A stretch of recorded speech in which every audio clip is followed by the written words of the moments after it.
Bonjour à toutes et à tous, on se retrouve aujourd'hui, donc nous sommes le lundi 7 octobre, donc on se retrouve pour la recette du gâteau pomme coco, que normalement je devais la faire donc dimanche, et finalement je ne l'ai pas faite.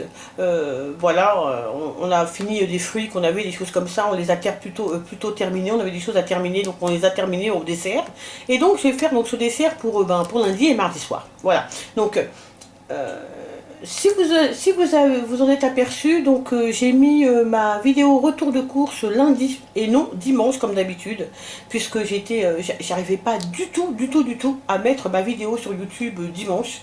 Je sais pas ce il y avait un souci. Alors je sais pas si c'est moi qui avais un souci de connexion ou si c'était YouTube qui déconnait, mais il était impossible pour moi de mettre ma vidéo. Elle s'arrêtait à 95% de traitement et après elle ne bougeait plus pendant voilà, elle s'arrêtait là, elle ne voulait plus, elle voulait pas terminer le traitement. Donc voilà, c'est pour ça que vous l'avez retrouvé lundi. Donc j'ai tout réencodé ma vidéo lundi matin et donc je l'ai posté lundi matin. Donc voilà, donc vous avez eu deux vidéos ce lundi, donc puisque normalement je devais poster ma vidéo retour de course dimanche et ma vidéo tiroir make-up du mois d'octobre lundi. Ben, j'ai posté les deux en même temps pour pas avoir trop de retard par la suite. Voilà, donc bon, j'espère en tout cas que ça vous a pas trop dérangé. Je m'excuse de ne pas vous l'avoir posté le dimanche comme d'habitude. Donc on va faire le gâteau donc pomme noix de coco. Vous allez voir, c'est un gâteau qui est très simple mais qui se fait en deux cuissons. Alors tout d'abord, pour faire cette recette, ce qu'il nous faudra, donc c'est des pommes. Vous en mettez 4 à 6 comme vous voulez, hein, la quantité que vous voulez. Là, moi j'ai 4 pommes. Il nous faudra donc 100 g de farine. Donc on a la farine bio. Il nous faudra aussi 50 g de sucre. Donc ça c'est pour la première partie du gâteau, pour la pâte. 50 g de sucre. Il nous faudra un paquet de levure que je vais aller chercher, j'ai oublié de le prendre. Il nous faudra un œuf. Il nous faudra 6 cuillères à peu près, 6 cuillères à soupe de lait. 4 cuillères à soupe d'huile, donc une huile neutre, hein, moi j'ai pris ce mélange d'huile. Et il nous faudra aussi une pincée de sel. Voilà. Après, pour la garniture, il nous faudra 100 g de beurre qui sont entrant dans le micro-ondes en train de fondre. Il nous faudra 100 g de noix de coco râpée et il nous faudra un œuf. Voilà. Donc on va commencer tout de suite la pâte, c'est très simple, c'est de l'assemblage et voilà. Et on se retrouve juste après.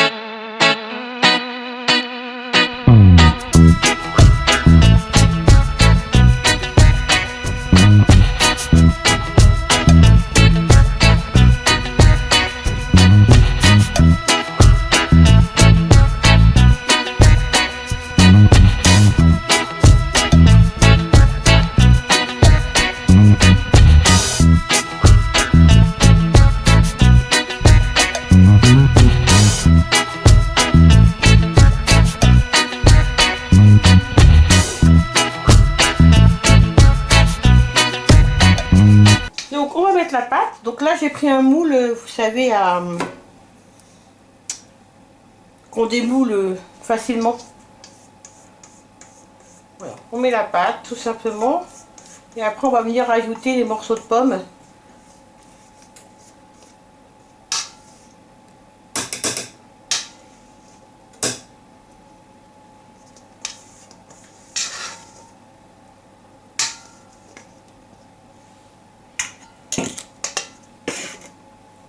Voilà, donc vous voyez, il n'y a pas beaucoup de pâte, hein, mais c'est normal, vous inquiétez pas. Après, ça dépend du moule que vous prenez, mais le mieux c'est de prendre un moule quand même qui est assez grand.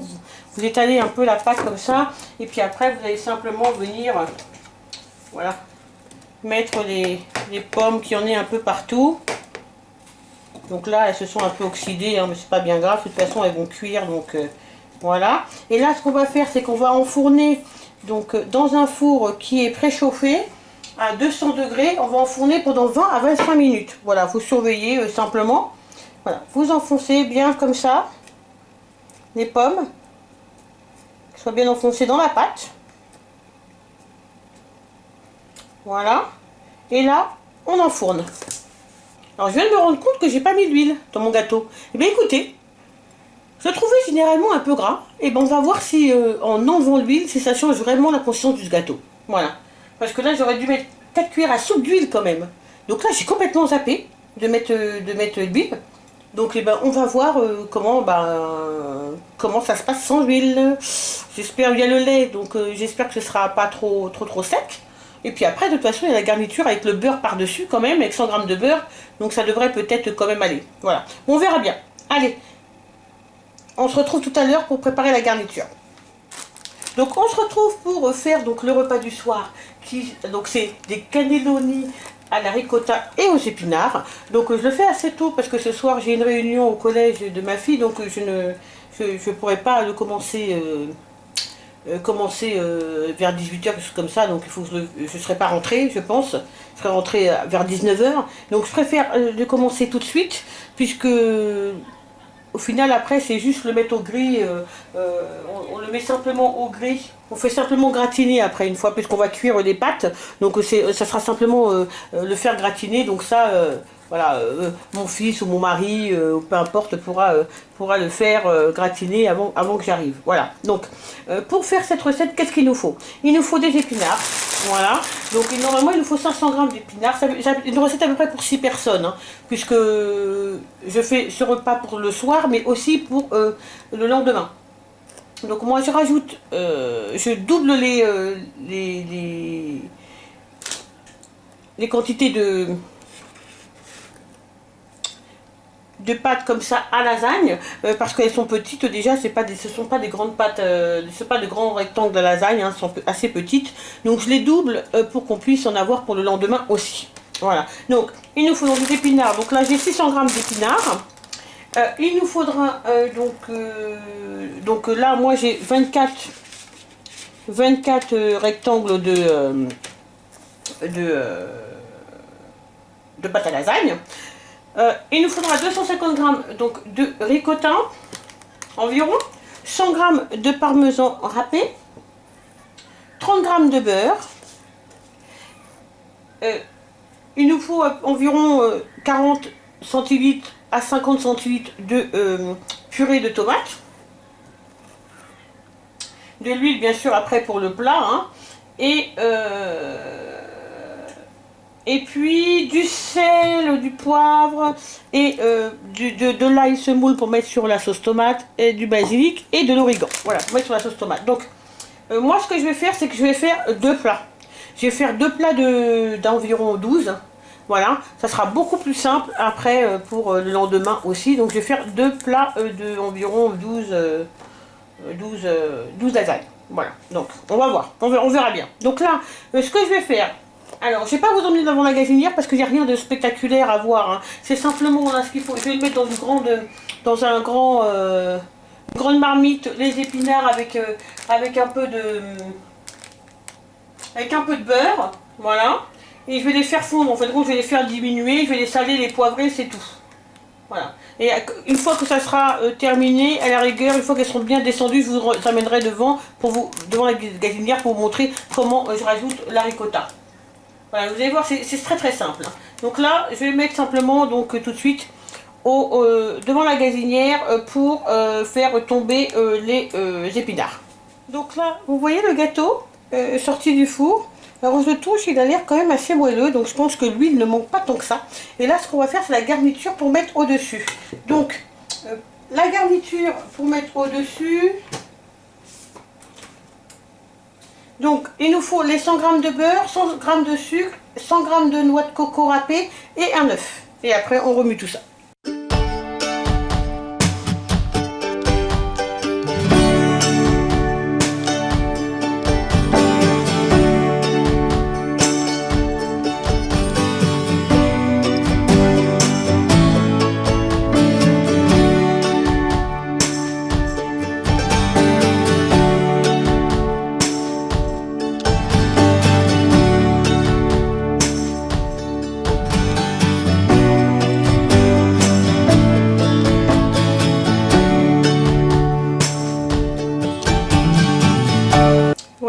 comment ça, ce que ça donne. Voilà, ça fait une espèce de pâte, hein, tout simplement.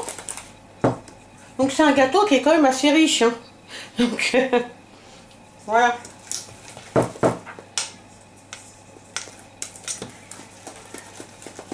Mais qu'est-ce que c'est bon, je vous assure qu'il est délicieux. Donc là, je vais venir étaler ma garniture.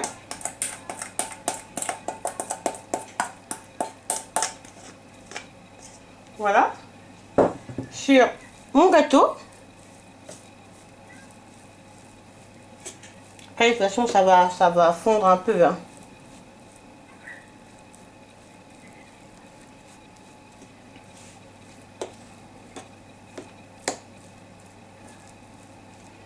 C'est pas plus mal hein, que j'ai oublié l'huile. Quand vous regardez, parce qu'avec les 100 grammes de beurre, c'est déjà...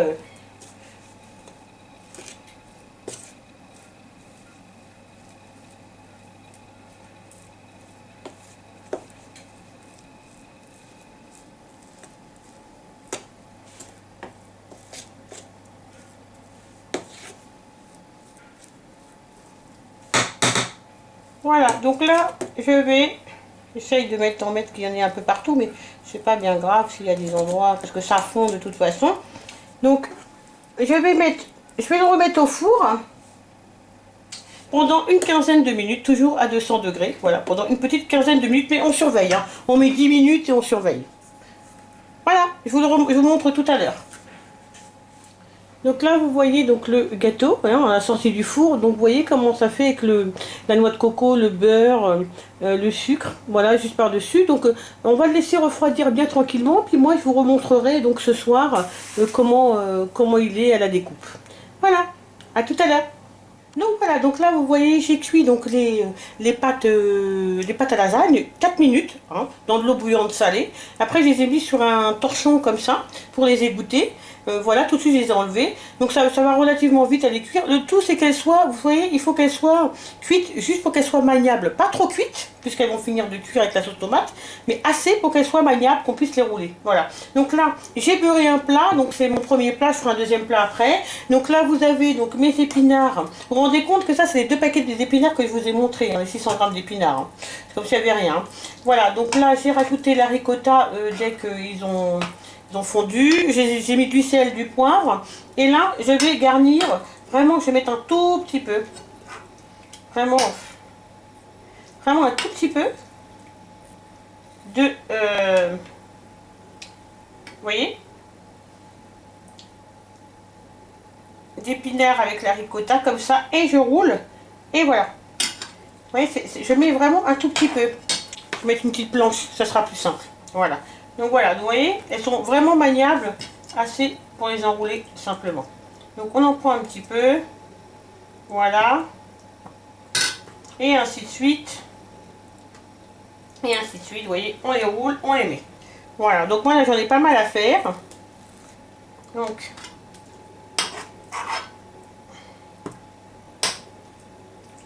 je voudrais au moins faire le premier plat, voilà. J'en ai peut-être mis un peu trop là, celui-là. Voilà. Donc je les continue puis je vous retrouve juste après.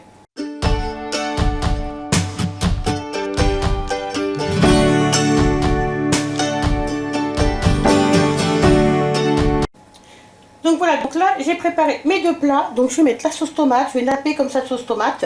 Je vais rajouter de l'origan, du basilic, de l'ail semoule et du parmesan. Et je vais les réserver, je les mettrai au four, au grill, environ jusqu'à ce que ce soit bien gratiné.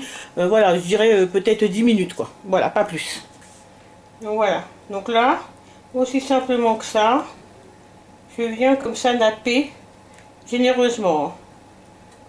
Vraiment généreusement parce qu'il faut que elles finissent de cuire donc les pâtes. Hein. Voilà. Donc voilà. Je vais saler un peu la sauce tomate.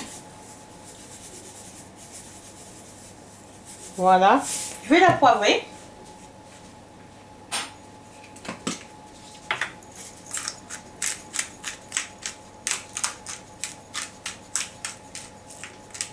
Voilà. Je vais mettre un petit peu d'ail comme ça. Pas trop, hein, vraiment un tout petit peu, vous voyez. Je sais même pas comment, vraiment légèrement. Je vais venir mettre du basilic. Pareil, hein.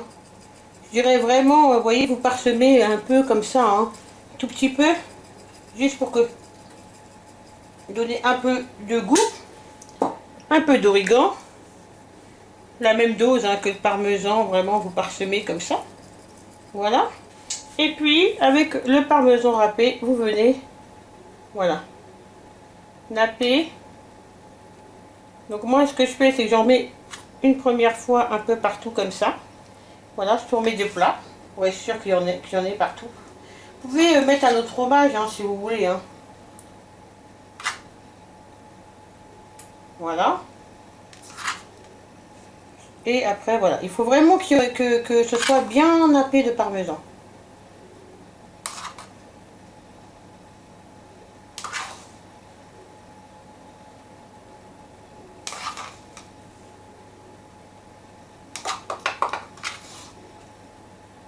Donc là, c'est vraiment un petit plat végétarien. Hein, vous pouvez voir, il n'y a pas de viande. Et nous, on va venir les manger avec les steaks de soja que vous avez vu donc, dans mon retour de course, que j'ai acheté, qui était en promotion au Lidl. Donc voilà, on va les manger donc avec les steaks de soja. Donc ça sera vraiment 100% végétarien. Voilà, mais écoutez, je vais réserver, je vais les recouvrir de papier aluminium, je vais les laisser tranquillement sur le four. Et puis quand je reviendrai, je les mettrai sur le grill. Ou si je rentre un peu tard, je téléphonerai à mon fils ou à mon mari pour qu'il le fasse, tout simplement. Voilà, voilà. Et bien écoutez, c'est terminé et on se retrouve tout à l'heure. Je vous les montre à la sortie du four. À tout à l'heure. Donc voilà les cannelloni donc à la sortie du four avec le steak de blé et soja. Voilà. Donc on va manger de la mâche avec. Et puis là vous voyez donc c'est le gâteau pomme coco. Voilà. Et puis j'ai fait un pain aussi. Comme vous pouvez voir, comme vous pouvez le voir ici. Voilà, et bien écoutez, j'espère que la vidéo vous a plu. N'oubliez pas de mettre un petit pouce vers le haut. En attendant, prenez bien soin de vous. Et nous, on se retrouve très très vite pour une prochaine vidéo. Bye bye.